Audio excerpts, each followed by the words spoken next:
ଭକ୍ତର ଭଗବାନ। ଭକ୍ତିରେ ଭଗବାନ ହିଁ ବନ୍ଧା। କଜି ଭକ୍ତର ଭଗବାନ, ଏହା ବିଶ୍ୱର ଚିରନ୍ତନ ସତ୍ୟ। ଦେବ ଆରାଧନା କେବେ ହେଲେ ବାପା ବିଫଳ ହୁଏ ନା। ନାସ୍ତିକ ଆସ୍ତିକରେ ପରିଣତ ହୁଏ, ଆଉ ପଙ୍ଗୁ ଲଙ୍ଘନ କରେ ଗିରି। ବୈକୁଣ୍ଠବାସୀ ଶିବ ସେ ବି ଦିନେ ଏଇ ଭକ୍ତି ଡୋରିରେ ଟାଣି ହୋଇ ଆସିଛନ୍ତି ଏଇ ମାଟିର ମର୍ତ୍ତ୍ୟକୁ। ଭକ୍ତର ଭଗବାନ। କାଲି ହଉଛି ଇଏ ଜାଗର ଅମାବାସ୍ୟା। ଆଜି କାଲି ଏଇ ଯୋଉ ଜାଗର ଅମାବାସ୍ୟାରେ ଇଏ ସାରା ବିଶ୍ୱରେ ଉଜ୍ଜଳମୟ ହବା ଲାଗି ଇଏ ଆପଣଙ୍କ ବିଶ୍ୱ ଶାନ୍ତି ଆଧ୍ୟାତ୍ମିକ ଯୋଗାଶ୍ରମ ତରଫରୁ ବିଶେଷ ଅନୁରୋଧ ଓ ଆହ୍ୱାନ ସମାଜର ପରିବର୍ତ୍ତନ ଆସୁ। ଏଣୁ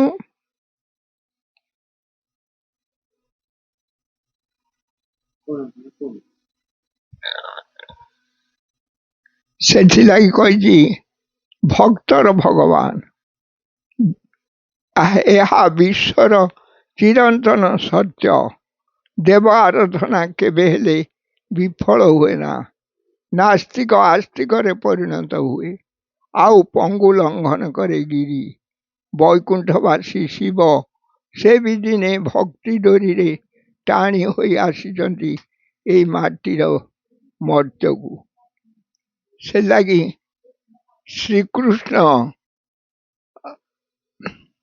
କହିଛି, ଯେତେବେଳେ ସିଏ ଜନ୍ମ ହେଇଥିଲେ ସେତେବେଳେ ଘୋର ଅନ୍ଧକାର ହେଇଥିଲା।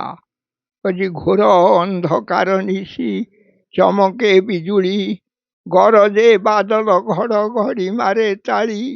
ଅଣଚାଷ ବାୟୁ ବେଗେ ବହେ ଖର ତରେ, ବରଷଇ ଆଖଣ୍ଡଳ ମୂଷଳ ଧାରାରେ। ସେତିକିବେଳେ ବସୁଦେବ ଶ୍ରୀକୃଷ୍ଣଙ୍କୁ ନେଇକି ଯାଉଛି। ନେଇକି ଯିବା ଭିତରେ ସାଥେ ସାଥେ ଉଗ୍ରସେନ ବାଟ ଓଗାଳିଛି।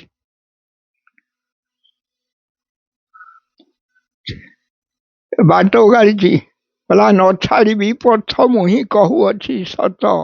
କାଲି ମାରିବ କଂସାସୁର ତୋ ସୁତ। ଯେତେ ବାଳକ ହେବେ ତୋହରି ଜାତ, ସବୁ କରିବ କଂସ ସୁହସ୍ତେ ହତ। ନିର୍ଦ୍ଦୟ ବଚନ ଶୁଣି ବସୁଦେବ, ଆରତେ ଚିନ୍ତେ ମାଧବ। ରକ୍ଷା କର ହେ ଏଥୁ କମଳାଧବ।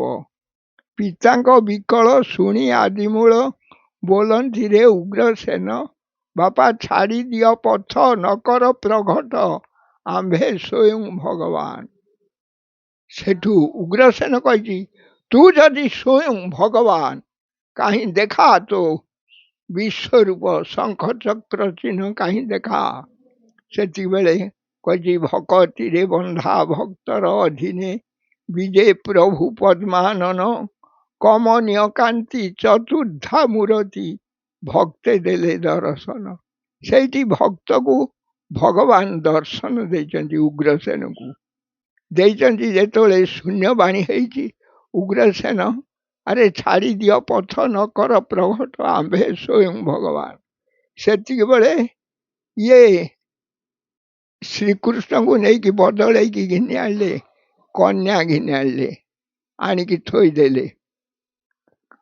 ଇଏ କଂସ ଦେଖିଲା, କହିଲା ଇଏ ଝିଅଟିଏ ଜନ୍ମ ହେଇଛି, କନ୍ୟାଟିଏ।